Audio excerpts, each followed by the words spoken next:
কেউ 60 বছর, কেউ 70 বছর, কেউ 80 বছর ধরে এই দেশে থাকার পর তাকে লাইনে দাঁড়িয়ে নাগরিকত্বের প্রমাণ দিতে হবে?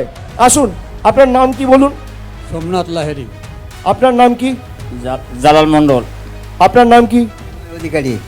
এই তিনজনকে দেখছেন? দেখছেন? সবাই দেখতে পাচ্ছেন? এই ক্যামেরায় দেখতে পাচ্ছ?